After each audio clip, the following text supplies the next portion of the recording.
Hey, Ski Moms, we know you love to stay organized, even when you're not chasing powder. That's why we're big fans of Mabel's Labels. You already trust them to keep your ski gear out of the lost and found. And now they're your back-to-school secret weapon, too. From lunch boxes to water bottles, backpacks to hoodies, Mabel's Labels are durable, waterproof, and mom-approved. No more digging through the school's lost and found bin. Everything comes back home. And right now, Mabel's Labels is offering 15% off site-wide just for our Ski Moms community. Use code SKIMOMS at checkout and get your family prepped for the school year. Shop now at mabelslabels.com and start the year organized. Please note, some exclusions apply on the discount.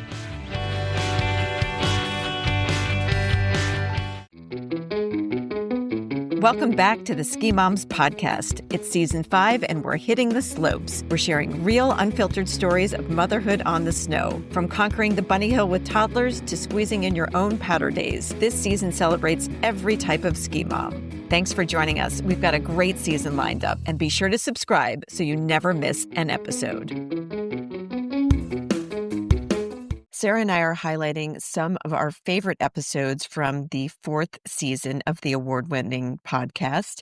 And one of the podcasts that really meant a lot to us, but maybe fell at the wrong time of the year, it came out right after the holidays on January 3rd. We interviewed Tracy Meier from the National Ability Center, and we were blown away with their messaging as they're celebrating their 40th year. Sarah, what really resonated when you were speaking with Tracy? This, it sounds like their headquarters is in Park City. They have this new McGrath Mountain Center that just sounds phenomenal. It's not, the programs are not only skiing, but that's mostly what we talked about, given that that's mostly what we talk about here. They have all sorts of resources for families and individuals looking to get out and try adaptive winter sports programs. And actually, probably about now would be the time to be reaching out to a place like the National Ability Center, getting on their schedule, because there is a lot of demand for these types of resources. And she did say that specifically for more, higher demand periods, they do book up early. Yeah, and we really want also to highlight these summer experiences. You can do an equestrian program. There's rafting programs. There are programs for the entire family, which is one of the messages that we really loved, is that sharing a sport with the entire family is one of the reasons we love snow sports, skiing and riding.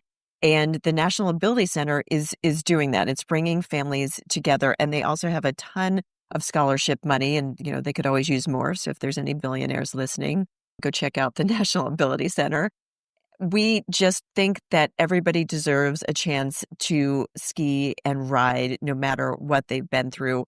And I was also really heartened by all of the military programs that they do. So military and veterans, they offer unique experiences for them and their families. And I think the healing power of snow sports and getting active for somebody who maybe has PTSD or maybe had a traumatic injury, I think that, getting out in nature is a balm for me. And then, my traumas are only those of a 50-year-old woman.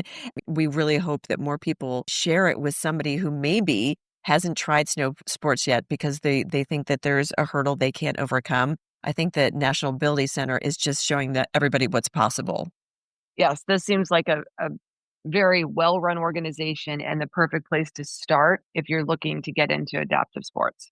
Make sure you check this out, support the National Ability Center, and give this one a listen. The Ski Moms are so excited to talk to Tracy Meier today. Tracy is the Chief Program and Education Officer for the National Ability Center, and she is also a ski mom and a very accomplished instructor as well. So welcome, Tracy. Thank you so much for having me. We want to hear so much about your current work, but we always like to take a peek at what got you here. And we love a good origin story. So tell us where you learned to ski and how old you were. Did you love it right away? All of those things. Well, probably a little bit of a different story. I'm actually a beach girl at heart and grew up in Virginia, where there's not too much skiing, but I had the privilege that my parents would take us occasionally on that winter vacation where, we skied in West Virginia. We went up to Vermont, occasionally Pennsylvania.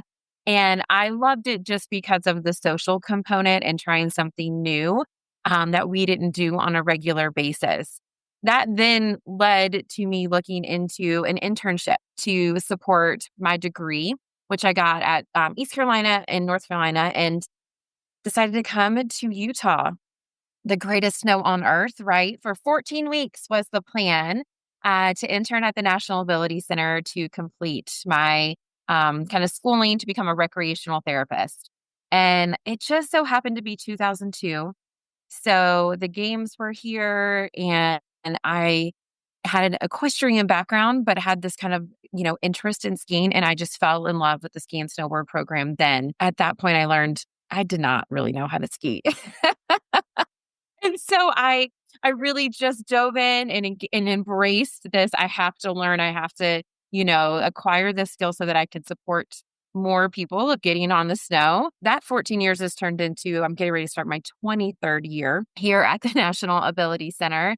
And that first weekend I was here, I met my now husband, who was a competitive ski racer on the U.S. Disabled team. So it came to just, build up my love for skiing, wanting to try to keep up with him, which I still really can't, to be honest. But and then with our 3 children, that has just become, a weekly nonstop sport that we do together. I went to school in Virginia, and one of the things that I think is so interesting is there is a lot more skiing there than most people would think. And I know where I went to school, the largest club at the University of Virginia is actually the ski club. So who would have guessed, right? I love it. Well, those beautiful rolling hills up, in Northern Virginia are pretty amazing. Yeah. So tell us about a little bit more for those of us that are not familiar with the National Ability Center. Tell us about what it is, how people can get involved. The National Ability Center to me is just kind of a magical place, to be honest. It's a place that we really feel like everyone should know about. It's a place for everyone. And I think sometimes people don't recognize that. So we run over 20 different programs, and we have been in action supporting people with disabilities and their families since 1985. So we're about to celebrate our 40th year. And those programs are everything from summer camp to archery, a high ropes course, adventure-based trips of camping and hiking, river rafting, mountain biking, of course, skiing and snowboarding, one of our founding programs. We have an equestrian program. I could keep going, but the purpose is that it's about the intro to recreation to then ultimately what those skills and the self-confidence and the empowerment that comes through being in the outdoors, being together with your friends or family or others who are maybe on a similar journey, and what that does to impact your everyday life. We also help to develop Paralympians, which is really cool if that's your goal to go and win a medal and compete for your country. But to me, it's so much more. It's truly about people living their best life. And, one of my favorite answers or questions that I get is that new family that recently had a diagnosis, had a child born with a disability. They were a skiing family, and they'll call and they'll say, are we going to be able to ski again? And my answer is always yes. And that is just the best thing, to be able to provide hope and encouragement. I can't promise that it's going to go perfect the first time, right? I don't know what, for any of us, as we taught our kiddos, that it was always perfect, or that individual who was an avid skier that now has acquired a disability. But I can tell you that we are a family here that will support pretty much. We've seen everything, and it's our job to adapt and innovate and figure out what works for that individual. And so the NEC is about empowerment. It's about breaking down barriers, recognizing that, 1 in 4 Americans has a disability, whether that's visible or invisible, and everyone deserves the resources and the benefits that come from recreation. And this is the place to make it happen.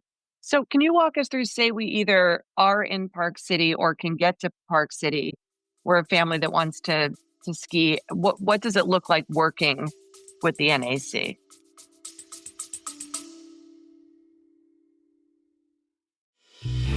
Ski moms, it's that time of year again. Junior lease scheduling at Ski House kicks off Saturday, September 6th. And if you've got kids 16 or under, you'll need to book an appointment for each one. Appointments start September 20th at all 3 ski house locations: Salem, New Hampshire, Framingham, Mass., and Woburn, Mass. And the junior lease includes skis or a snowboard, boots, and bindings. And you've got to check out these amazing bonuses with every lease. Your family's going to get a free junior season pass to Tenny Mountain for kids 16 and under, a free junior lift ticket to Cranmore Mountain, 2 discounted adult lift tickets to Tenny Mountain, and $25 in in-house cash back when you pick up your gear on time. Spots fill fast, so head to skihouse.com, that's skihaus.com, to book your appointments and get your family slope ready.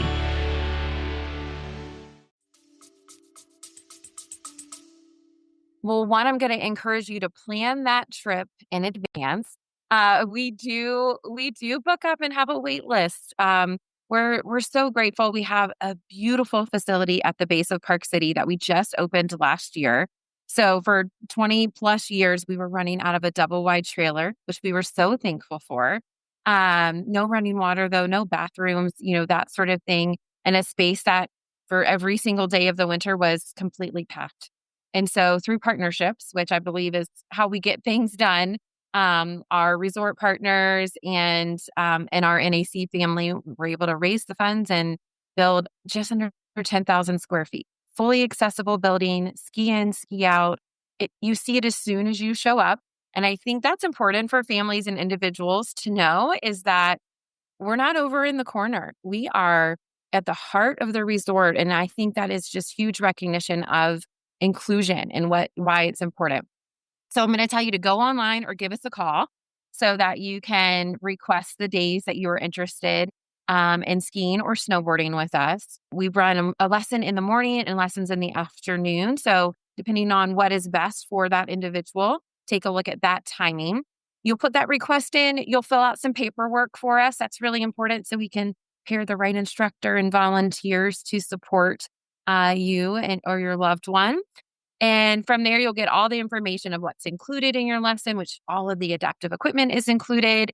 At Park City Mountain, your lift ticket is included, as well as a buddy pass for a friend or family member to come with you, because that's really important too. At our other partner resorts, a little bit different based on what is included or not, but we can talk you through that. And then certainly it's a mountain town, so your lodging is going to be something that you want to figure out if you're not a local here. We're happy to let our families know that we do have a fully accessible lodge on our campus. And so that may be something that is more, supportive for families, one from the financial component, as well as from the accessibility piece. We have a free transit system in Park City, which can take you from our location or other hotels fully accessible to the mountain as well, which is really nice as moms, right? We're thinking of all those logistics and all the things that you need to do. And then you'll show up on your day of your lesson and you'll be greeted at our front desk. It's a pull up. You can drop off right there at our door, and our team will walk you through all the steps. We have running water and accessible bathrooms and cubbies that you can store everything in and come in and warm up and have hot chocolate and that sort of thing, and enjoy your 2.5-hour lesson is typically the amount of time that we have. And we have a lot of guests that will come and join us for their full week of their vacation, or our locals that will come once a week so we can continue to work on goals and skill set and that sort of thing. If you're here for a while, you can join our social club, right? All the things that we love about skiing, we have tried to incorporate into our program so that, again, people with disabilities have the same opportunities. So important that it is at the base and that it's visible as kids are going to differently abled lessons, that they're seeing the adaptive lessons and the ability center athletes out there enjoying skiing as well. I was having a conversation with one of the moms on our team has a child with autism, and my vocabulary was not correct. She helped me out with it a little bit, and I wanted to be really sensitive to that. I love that you're called the Ability Center. Is it sometimes hard to find because people aren't sure if their child has autism, are they a match for this? Or if their child has maybe a muscular challenge that's not allowing them to stand up. Do you understand what I'm getting at there? I do, Nicole. this is a place for everyone. And so, no, I don't think people have difficulty in finding us if they, do a search on adaptive sport opportunities. And I think let's make sure we clarify that. So for us at the National Ability Center, we are serving anyone that has a diagnosis, disease, illness that needs adaptive equipment or adaptive instruction. And so of the, over 5,000 people that we are serving a year, 30% are those that served our country. We were formed from a veteran-based component. So that I think is really important. Mental health, PTSD, spinal cord injuries, amputations, anything that you can think of that requires that adaptation. Another 30% fall within those that have intellectual disabilities. And so that does include neurodiversity, autism, and then the rest is anything and everything that you can think of. As someone that went to school to serve and support individuals with disabilities, I have learned about populations that I did not learn about in school. So I think that is the fun part, is the variety of who we see, and building a community where, as you mentioned, people being able to see someone skiing on one leg, someone's sitting down, as long as you're sliding on snow, that's all that we care about. And if we can make that impact with our volunteers and our peer partner program here, where we get individuals who are same age out skiing together with and without a disability, if we can hit that at that young age, we're going to break down the barriers where kids don't care. They have a few questions and then they move on and they're like, that's great. Like we're still hitting jumps on the side and having a good time. And that's really what we want, is building this strong community where kids are invited to birthday parties, adults feel comfortable to share the journey that they're going on, siblings that have other siblings with disabilities are connecting, and we're building this really strong community. Can I tell you a quick story? So my husband, as I mentioned, has a disability. He is an above the knee amputee. So he skis on one leg. And so for my kiddos, they have grown up, right? Daddy has a robot leg. He takes that off to ski. He's amazingly fast and a great skier. And as I talk to them about when they come to the National Ability Center and see all of our families, lots of different behaviors, right? Different adaptive equipment. And I said, so you're going to see all of these things. And people have disabilities just like Daddy. And my kids say, Dad has a disability. And in their eyes, cool dads have robot legs. Like that's just a thing, And I think that as we can build that, and kids ski up to him all the time and ask him questions, and you can see the parents, right? So the color draining from their faces. Exactly. And we stop and say, it's okay. We'd rather ask the question. And then we say, hey, you want to ski with us? And they see that. And then that kiddo is good to go. And they've seen something really cool and impactful. And then as they see that out in the community, it's not as big of a deal. And so I think that is an important part about inclusion, whether we're talking about skiing or mountain biking. We're not asking for places where people with disabilities can only recreate over here in this space. It has to be together. I love that you're pointing out that, kids, it's okay to ask questions, go up, we've seen all different in Vermont, all different adaptive equipment and stuff. And it's great that you're encouraging kids to be curious, ask questions. And overall, I think they think it's really cool stuff. So it's fun to learn about. We're talking a lot about kids, but all ages for us. So, youngest of 3 and the oldest is 102 that I'm aware of in our programming. Recreation is lifelong, right? And the impact is so important. And so I think it's also important for us to recognize individuals, of all ages needing adaptive sports in the support of our programs, so that, again, you have that life change.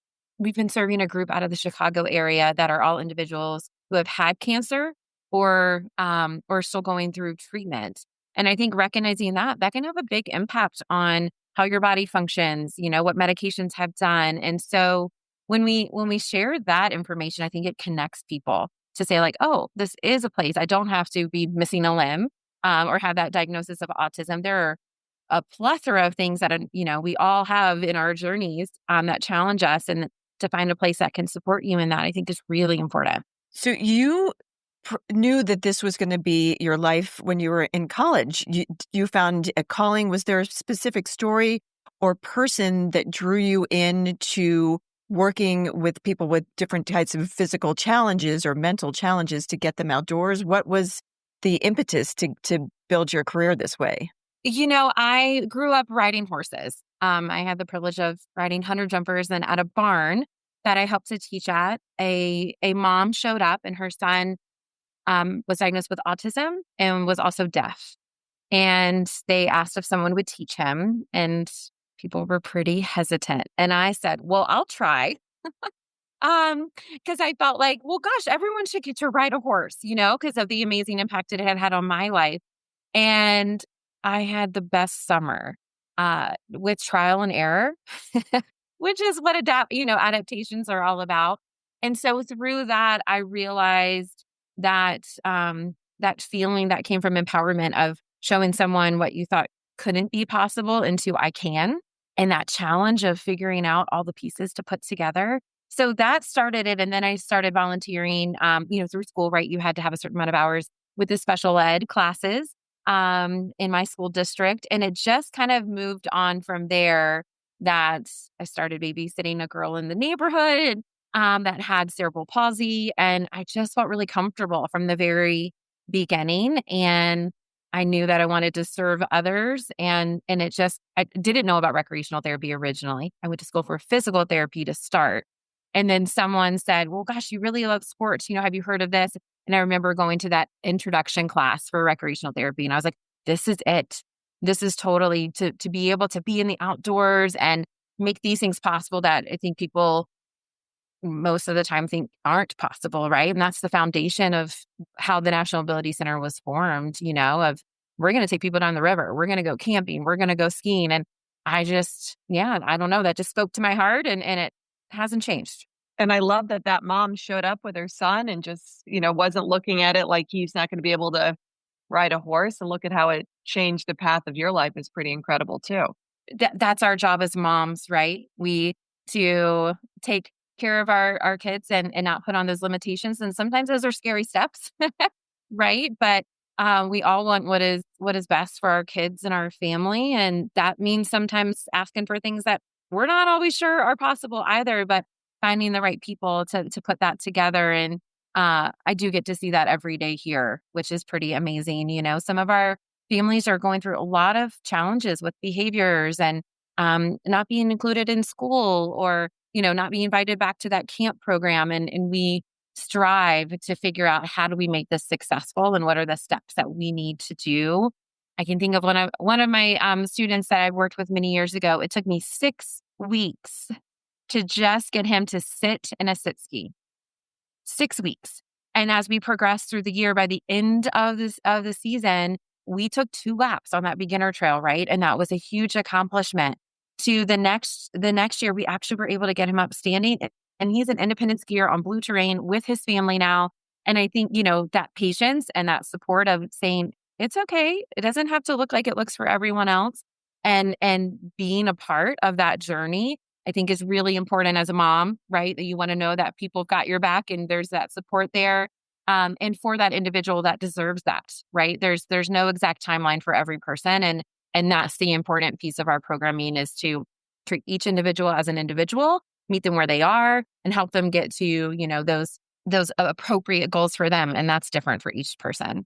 What do you think it is about skiing specifically, and snow sports, will include snowboarding in there as well, that are so important for families to feel included and invited to participating in? I think one of the pieces is the feeling of freedom, right? When you're out, on the snow, where you're riding that chairlift together and you feel the breeze in your face, and you're standing in the lift line with all of these other people. That's a typical, experience that many families get to feel, and it's something that people don't always know is going to be possible. So I feel like it's being a part of a general community. You all got your helmets on, you're all bundled up. No one knows, all of the details of what's been going on in your life, but you can look over that family and know that it might have taken longer to get ready than you're actually going to be out on the snow. There's those relatable components that families feel, and what everyone wants to have is that vacation, or that time where you're not at home doing all the chores. So I think it's a sense of freedom. It's the sense of inclusion when we're all out there together. a little bit of an escape. I don't know about for y'all, but I certainly appreciate a couple of runs as a mom just to kind of reset, but then to be able to step back and see the accomplishments that happen, right? From learning those ski skills or listening in the beginning, right? When you're no longer holding on to your kiddo or you're not having to help them get up off the snow or on or off the chairlift, like you get to have those accomplishments and those celebrations that build independence and confidence. And so there's just so many pieces that come together of being out, skiing. Yeah, and going back to you're talking about the one athlete you were working with that it took weeks just to get them in the sit ski. If a family is thinking about this, are there steps you recommend? Is there a way to prepare? Like I was almost thinking, say we're on the East Coast and we're going to make that trip. I mean, I would hate to make that trip and then we can't even get in the sit ski. I'm sure a lot of this is managing expectations, but I'm wondering, are there videos to watch? Are there ways to prepare ahead of time so we can be as successful as possible when we get to you? Sarah, there's a few things, and I think it depends on the population that we're serving, right? So I'll start off with individuals where there are sensory concerns. So some of the key things that we see, right, and that families are completely used to, right? Putting on a helmet and keeping that helmet on can be something that can be really difficult. Ski boots, let's be real, right? They're not the most comfortable. That feels pretty different. So if you have the opportunity to work with a local shop or a local program to be able to bring that helmet and boots home and to try them on a little bit and build up to those feeling a little more comfortable so we don't have all of this change, right? A change in environment, a change in elevation, which makes an impact on our bodies, right? And then all of this equipment. So that would be one thing. If you don't have that option, I would, based on however we are working with our school or at homeschooling of how do we introduce new ideas to this individual. So picture boards can be really great, showing photos of what it's going to look like. On our website, you can see what does our building look like. You can take a look at the different pieces of equipment. So those would be things of that concern from sensory and starting to talk about it from a cold weather. We don't have as much humidity out here, so it's not as bad, but you covering up your face and wearing gloves all the time, those can be things that can hinder or can delay the experience. We also can do our part of making it really fun and exciting and incorporating in things that that student really loves. So I've been known to start sliding down the snow, and as we're sliding and they're starting to feel that wind we talked about and all of the senses, I then put that helmet on because now they're thinking about something else, right? So there are some steps that we can do. Pre-communication, I talked about paperwork. So letting us know these are motivators, these are key concerns. We can start to develop a plan as well. We're part of this team. We're not expecting that you as that mom have all of the answers, but anything that you can share, don't hold back. It is really important. From the physical side of things, I mentioned the elevation. So I'm going to really encourage any of our families who are traveling in from that hydration standpoint, from getting here and having a day to acclimate. Don't think a full day of skiing. I'm not skiing a full day anymore. So let's set our students up for success of, when we're booking that lesson and giving them time to rest and that sort of thing. And then from the physical component, being able to answer some key questions for us. So then we can determine if you're in a mono ski or you're going to be in a bi-ski or a ski bike, and knowing what your goals are. Having all of that information in advance will help us to best prepare for individuals. I can't believe you're doing all of this out of a trailer for so many years. I'm so happy for you that you have this new 10,000 square foot center. Was there a particular family that was the inspiration for it? Was there somebody who was really the champion of making the McGrath Mountain Center come to life? Well, yes, Miss Lori McGrath and her mother. It's been a conversation for many years of needing to expand that facility to support our families. And we had been going through a capital campaign, and we did some expansion out at our 26-acre ranch as well, where we run majority of our other programming. And Lori was skiing and at Park City, and she saw a mono skier who was part of our team out making amazing turns and independent and she followed him down to the trailer. She wanted to ask more questions. She did not know much about adaptive sports or people with disabilities, and she had not been a member of our family yet. And so she followed him into the trailer and started asking him questions. And she tells the story of she watched him. He was a bilateral amputee, so he started to put on his prosthetics and carry in his mono ski. And she saw the trailer just packed, right? We can have 25 to 30 lessons going out at a time.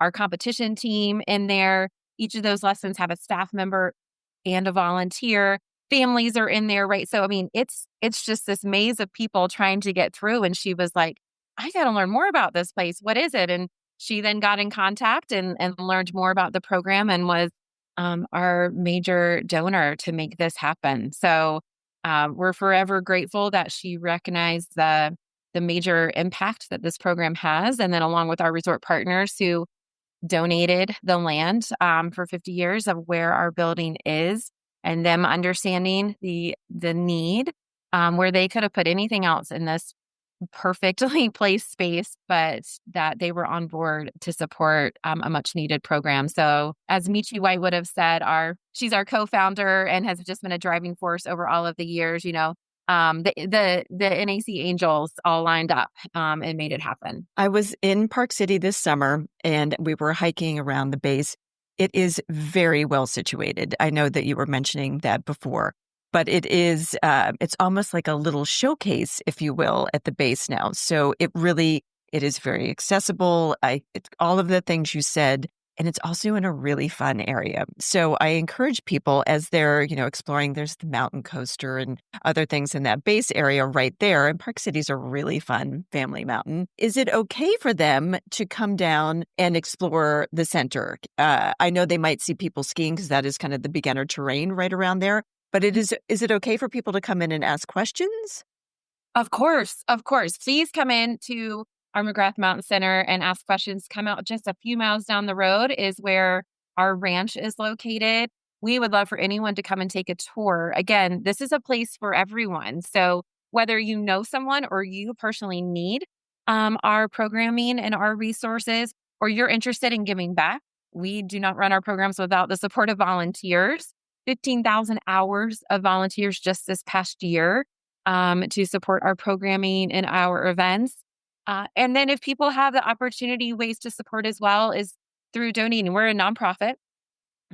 We do collect program fees that only cover 20 to 30% of the actual cost, but that sometimes is too much for people based on, right, the medical expenses they have or the other things. And so we have a full scholarship program.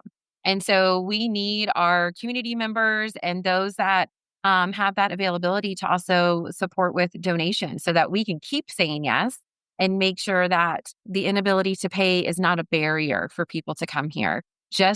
We just wrapped our fiscal year. So that's why I have all these good numbers to share with you. But as we wrapped this past year, we were able to support in $6.6 million in scholarships and program subsidies to make sure that we were able to say yes. And I think that's really important for people to know because there's this barrier, right, from accessibility standpoint, but also this financial barrier to recreation. Skiing is expensive. And so thankful to our resort partners who support with those lift tickets like we talked about. And for our donors, we get to, do our job to keep serving, as you mentioned, Nicole, the millions and millions of people who have a disability. We got a ways to go to serve all of those, but we're really proud of who we're currently serving and looking to expand that impact. So I know you said there's over 20 programs. Skiing obviously is our focus, but what are some of the other winter programming options for families looking to get outside? I mean, we also have a family camp that we run over the holidays, which I think is really fun, right? So think of all the stresses that the holidays can bring. So you can come here with your family, stay in our accessible lodge. Our team has planned tubing and snowshoeing and Nordic and alpine skiing and snowboarding, along with, arts and crafts activities. You then get to visit our indoor climbing wall and climb together as a family and play pickleball. Our horses and our equestrian program run year round as an option. We do a bike flip. So we have an amazing fleet of bikes that we utilize in the summer, and those turn over into fat tire rides. So we ride the trails that are right around our property. So there's a lot of options for families to do here in addition to, when you need to have that little rest from, multiple days on the snow, there are still some really fun opportunities for families to do together. So we've been talking about how you get all of these other families out on snow. How do you how do you make time and carve out time to make your own winter memories with your kids? Well, we believe in inclusion, right? So I have 3 kids. And so my husband and I will bring them up on a weekend day, which allows me the opportunity to visit the McGrath Mountain Center, check in on the program, see what's going on. In the past few years, I've actually enrolled them in some ski school lessons with Park City. So it's been fun to have them included in that way. And then we will meet up and go out and enjoy, the amazing trails, as you mentioned, such a family friendly resort. The main one that I ski at, so it is my favorite, but it has a great opportunity for fun adventure trails, which my kids all have their favorite one that they like to go through. That seems to be that we repeat that over and over. So they can hit that jump a little faster or see the snow bug that's been put on the tree there. And so we make it our goal to at least once a week we all go out as a family.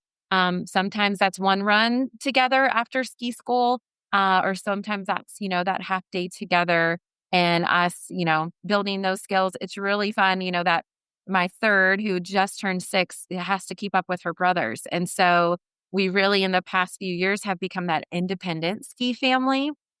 And that has just been so fun to see. They're all different. I have a really adventurous one. I have the one that wants to keep up, and I have, the cautious one as well. But there's terrain that works for everyone, so everyone feels challenged. And to be able to ride up on a 6-pack lift, right, with the 5 of us and talk and giggle and throw snowballs, and which is our rule. If anyone falls, you get to throw snowballs at them.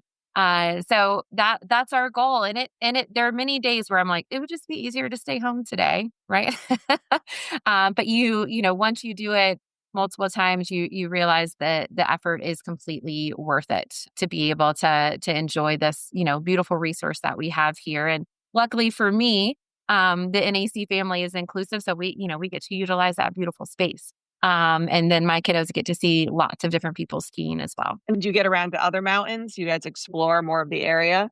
We do. And actually we've been making it the past 2 years again, just kind of getting to that complete independent component.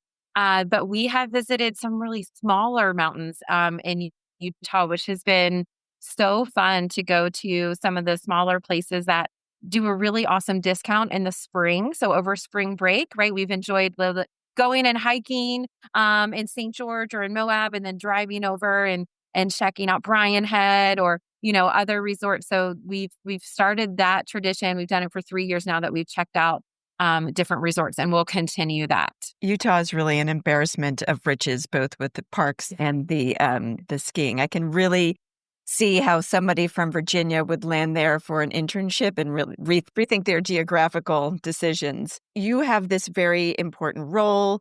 Do you find time to just ski by yourself, or is it mostly with kids? Do you ever get to ski with girlfriends? Do you ever get to take those turns and do like the exact run that you want to do? That's a great question. I do. Maybe not as much as I would hope, but yes, I every year at least plan, a couple of girl days, whether that's a weekend or it's just a single day to get together and try out different mountains, usually around someone's birthday, right? So a reason to celebrate.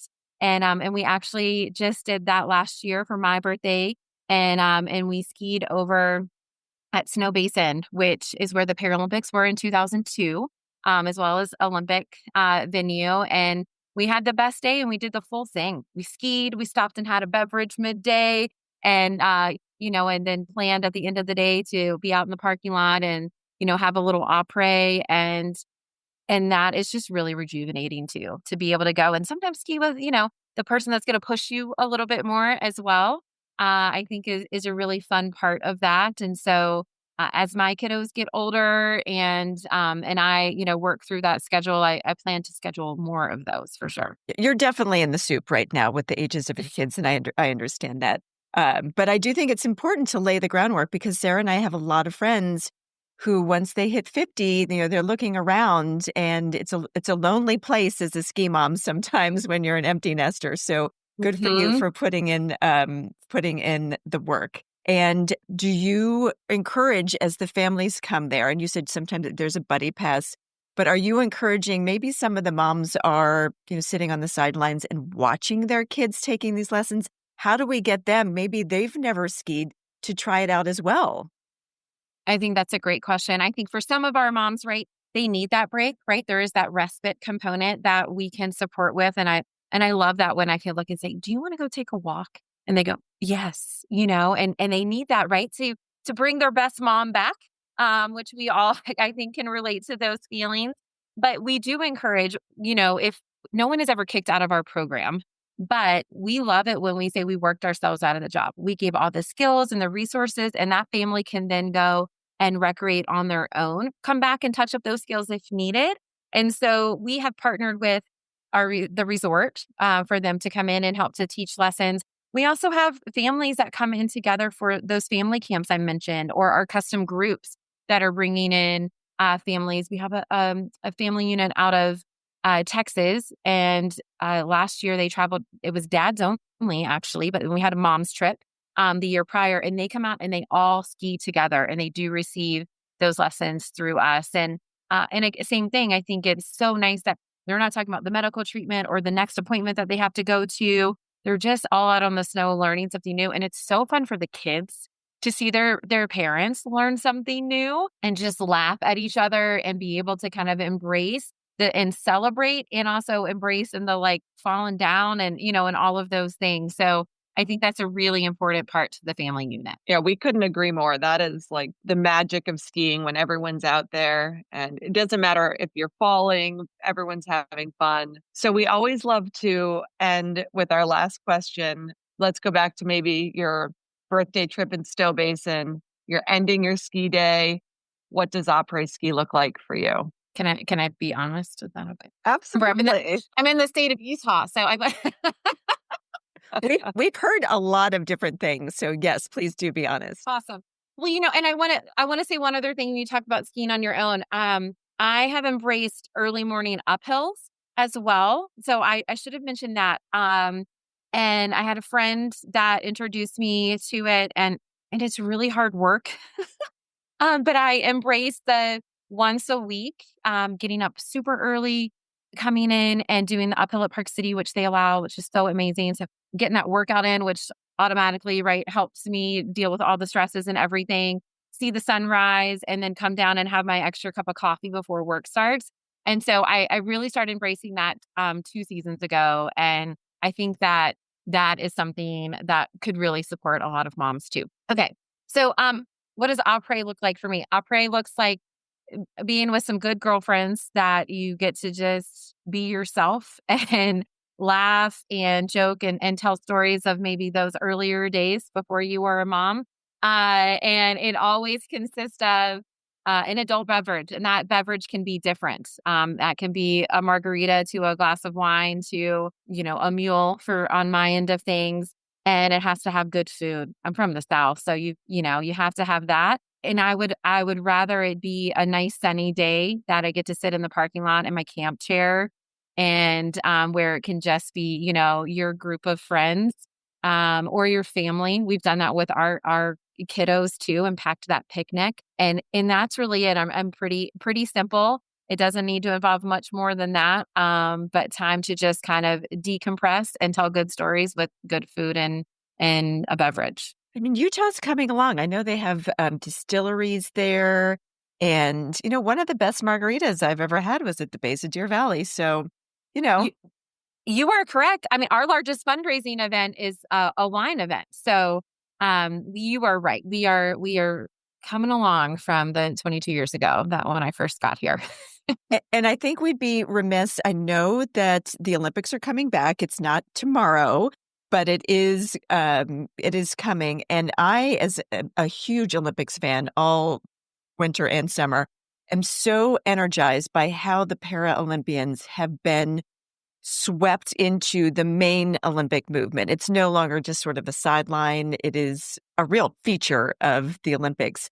Are you looking forward to that and getting to showcase your center and maybe some athletes who you've worked with over the years? Yes, 2034 is something we are really excited about. And while it seems like 10 years is far away, there is already a lot of planning going on. We've had the privilege of having many athletes in previous games that train with us.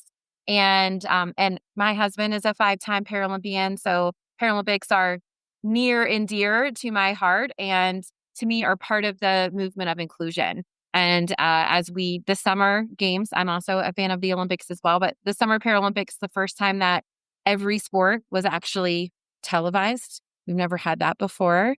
Just recently, right, we've had equal pay for medal winners between the two. So we're getting there.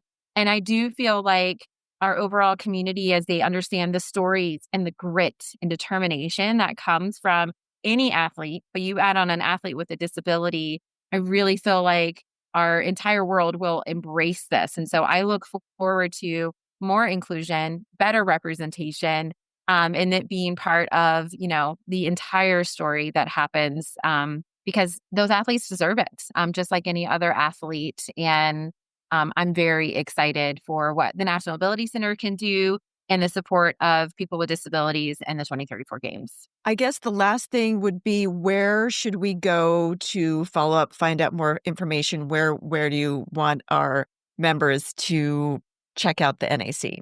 Yes, please check out discovernac.org.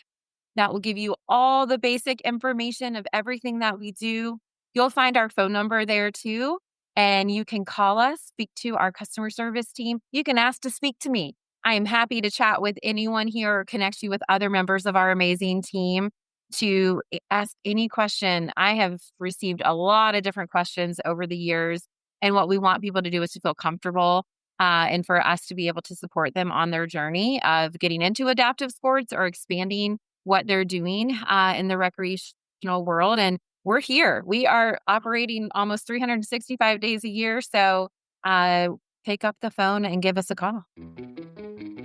Hey, Ski Moms, we hope you enjoyed today's episode and got some great tips for your next family ski adventure.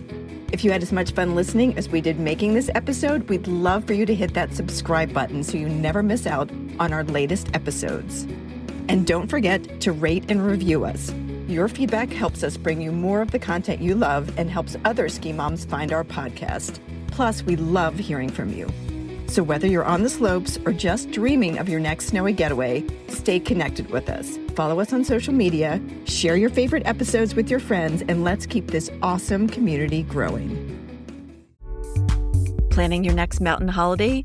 Skip the crowded platforms and check out Ski Mom Family Rentals, a trusted space to find family-friendly homes in ski towns across North America. And if you're a homeowner, it's a smart way to get your property in front of like-minded ski families without the big fees. Whether you're booking your next getaway or want more visibility and bookings for your home, visit skimomfamilyrentals.com and make your mountain time matter.